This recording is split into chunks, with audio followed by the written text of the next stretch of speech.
What's up guys, this is going to be another cubing ramble brought to you by Jay McNeil. This one is going to God, that sounds so pretentious. This one is going to be about my turning style.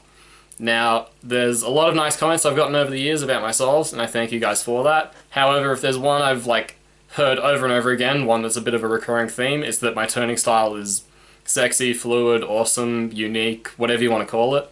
Definitely out of the top 3x3 solvers, I don't think there's really anyone that turns anything like me. The closest examples I could really think of are like Cornelius Dijkman to an extent, Mikhail Pleskovic to an extent, and that's like about it. So I'm going to get a bit into the philosophy of my turning style. I'm going to just be showing a bunch of examples because I can't really explain my turning style without using a lot of examples.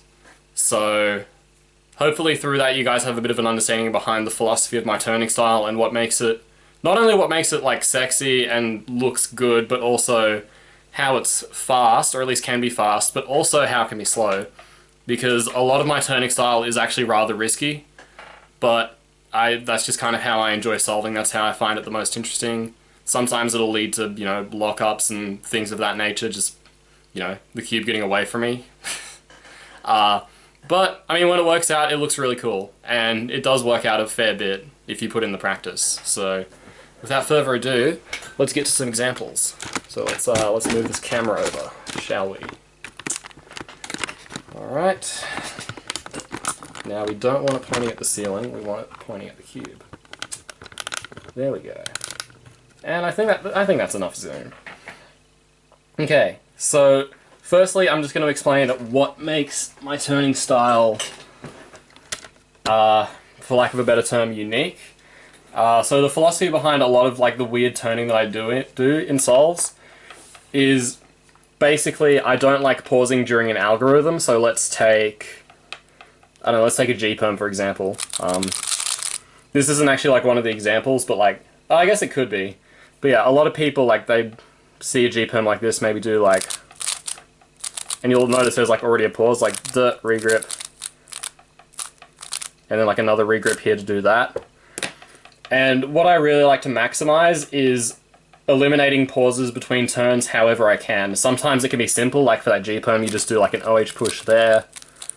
You can kind of roll the hand, regrip it really quickly, and then do D prime with your left ring finger like so. And that eliminates basically every pause in that algorithm, which you may not exactly see from most low-level cubers, or even some high-level cubers don't really try to maximize this as much as I do. And there is a reason top cubers don't turn the way I do. Again, like I've said, there are risks to it after a certain point, but at the same time I think there is a lot that can be implemented that isn't currently being done. So let's go through some wacky examples. And I'm going to be trying to use as many different turns as possible, like F moves, U moves, how to do B moves and stuff. Basically, there's two premises behind the philosophy of my turning. One is eliminating pauses between turns, and then the other is finding as many different ways to do a certain turn. So how many possible ways you could do an F prime. You could do right thumb, you could do left index. I can't really think of any other ways than that, but I don't know, maybe people like to do this. I've seen Alex Lau do that at least. But we're going to get to some examples. And hopefully these examples are things you haven't really seen before, which is, again, kind of the goal of a lot of these videos I'm doing. So this one's a ZBLL. I messed it up there. Headlights, matching colors, two swap. It's basically just F and then you have a Y perm if you track the cycle. And the way the algorithm works is F2, Y perm, but ending with an F2. Most people, the way they do it, they have to rotate and do that. Maybe something like that. What I figured out, and again, this is risky, but I still think it is worth it, is combining this F prime that people do, which is, the way you do it is you basically have your pinky on bottom bracing these two layers so that you can access this kind of turn without, doing that whole thing. But also the traditional right thumb F prime on this sticker here. So slowly it looks like that. So it's one and then immediately the other.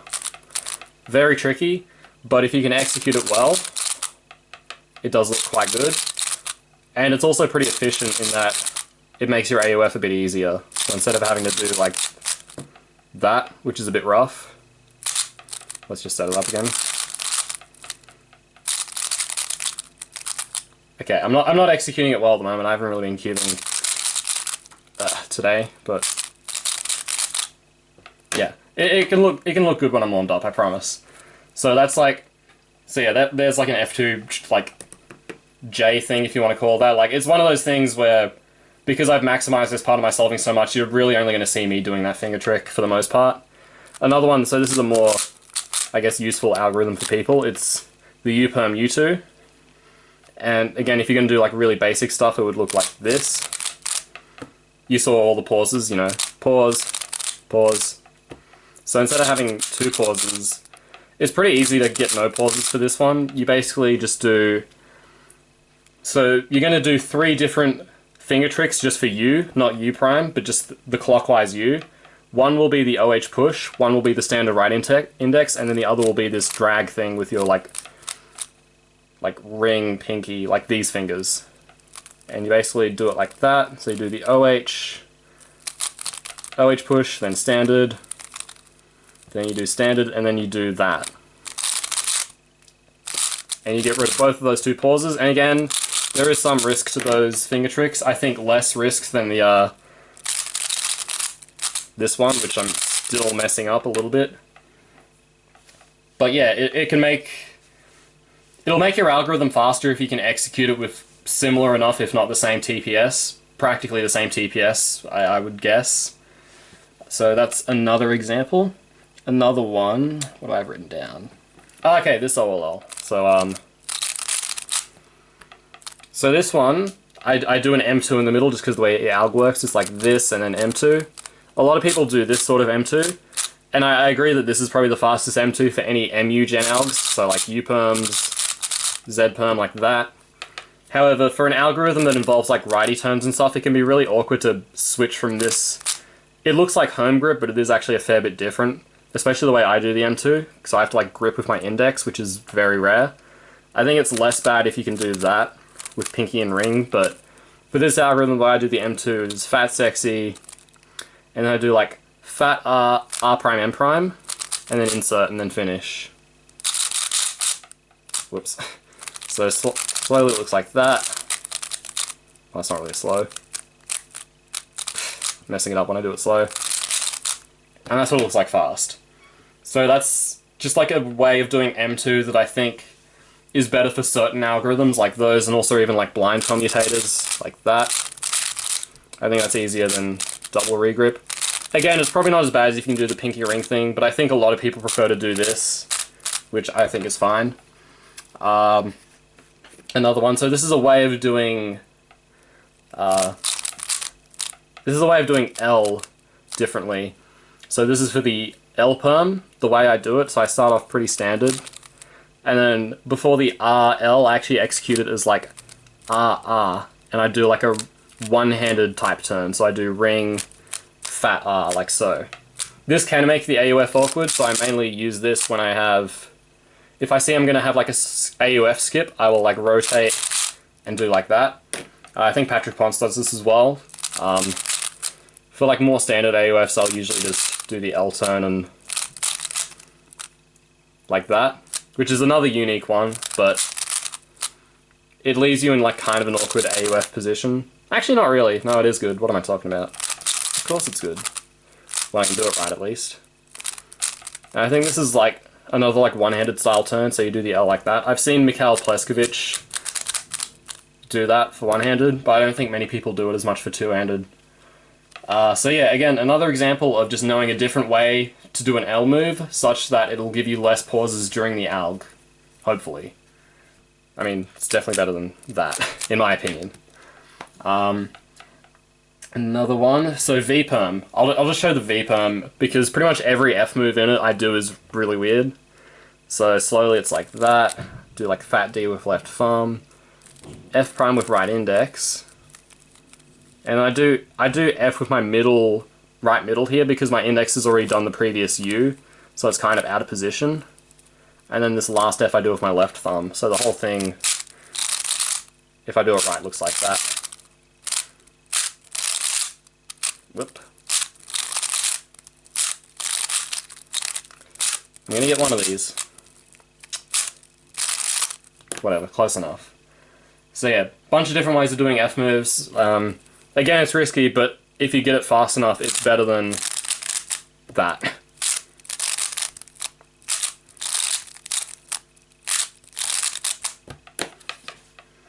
Another one. So this is a different way of doing an F, so not F prime like before, these, but rather an F move, which you usually see done like that. But you can also do like an inverted F prime, so like F prime with right thumb usually looks like that. This sticker to that one, here to here. You could also do F like this. And for this OLL, it's really nice. So you do it like that. So it's like F, R prime, F, and then the rest. So that's just like another way of doing an F move.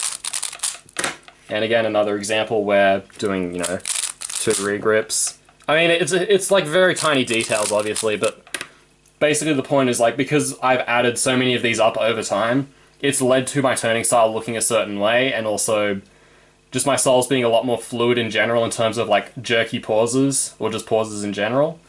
But it's also why I have like lock up and like cube dropping issues occasionally. Pardon me. So this is again a pretty basic one. It involves this pushing U, which you've seen, and I would hope this is fairly common. But it's for this OLL, and you can do the pushing B prime as well. So it's like this and then that. So how you have your thumbs on front to start, but you also have your indexes set up here. So kind of holding it like a big whopper, and then you finish like that. And again, because like my index is a bit out of position, I will switch to my middle finger as well for the final B. That was the that algo I just showed is actually the LL for my second 591, I believe, which has like kind of crappy videos somewhere. So that's another example. Here's an interesting one. This is actually something I learned from Knut, who I helped with 3x3. He invested in my analysis and coaching service a while back, and this is actually something I learned from him, so I can actually learn from people who I'm teaching as well. And this one is a very specific AOF. Like, how do I set it up? It's an AOF trick, but it's a really, really good one. So it's when you have opposite headlights here from this G perm, and it's to the block on right. You do the AOF by finishing with a U and an E, like so. Again, pretty risky, but the alternative is D prime U2. And you have to kind of do double U prime like that, because basically because it's really hard to get into position for like a U2 double flick, or even for either right hand or left hand, just because of the way the alg works. You can maybe do like Ido like that, but it's really, really awkward. So what I like instead is this UE trick. Let's see if I can do it. Why do we have a J perm? Alright, let's set this up. Like that. Another one. This is a kind of basic-ish one, but I will show it anyway, just in case people don't know it. I feel like it's kind of known by now, but not really. So for this U-perm and back, people have started doing this like R3 thing. I don't like it at all. I just think it's stupid. So what you can do instead is, if you want to do the R prime the normal or the proper way, there's a few ways to do it. I'll show the way I do it, and I'll show the way Samir Mahmood has shown it previously. So while your hand's here, my thumb just kind of goes back, and then I can get into position again. And it looks like a big regrip, but it's really not, because once you're here, you can like reset your hand down. As you do that U prime, you can get your hand in position really quickly.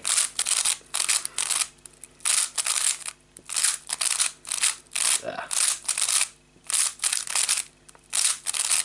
And then the way Samir does it, which might be slightly better, but I'm just too used to that way to switch because it's just such a small thing.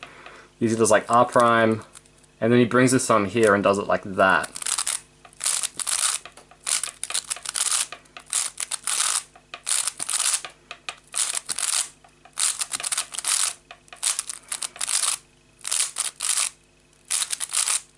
So that's just like, it's a very situational way of learning how to do R prime, but for that particular alg it will make it faster. So that's, again, I've said it before and I'll say it again. A lot of these finger tricks, they have very situational use, and they are hard to practice, I agree. But if you learn them all, they will, like, again, they add up over time, and they will give you a turning style that looks like mine and has pros and cons. It's obviously, like, a bit of a, like, high-risk, low-reward thing at certain points, but I think there are a lot of finger tricks that aren't actually that hard to learn. You just got to put in the time, and you'll find that they won't be that inherently risky. So another one, this is for this OLL, so it's just R prime through rough UR. I don't really use this all the time yet. This is actually one I learned recently. So you do F prime U, and then with your middle finger you finish the R like that, and then you're basically in home grip again, which is really nice. You just do that, and then you're in home grip. You just have to like do a diagonal slide. Again, still getting used to it. You have to like really like grip this 2x3 block here on the left. Whoop. Oh, that's not even right. Bleh. Yeah, so that's a cool one.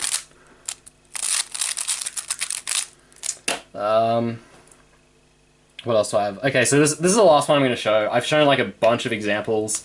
I hope by now that you get a bit of an understanding of why my turning looks the way it does, and also why it can be good and can be bad. So this is one I actually don't personally use. I don't know, I haven't had enough cares to really put in the practice. I think it would be worth it. It's basically the A-perm finger trick where you do pinky ring for the D2, but learning to do it with your right hand. So that's what it looks like left-handed.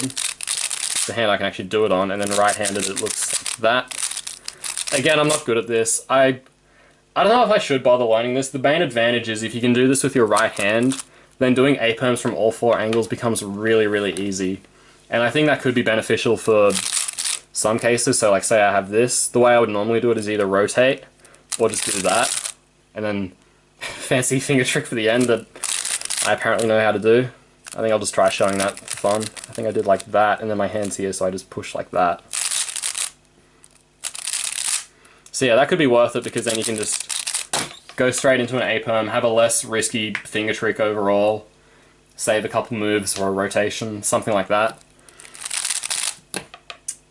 So yeah, that's more or less the philosophy behind my turning. That's like the best possible way I can explain it.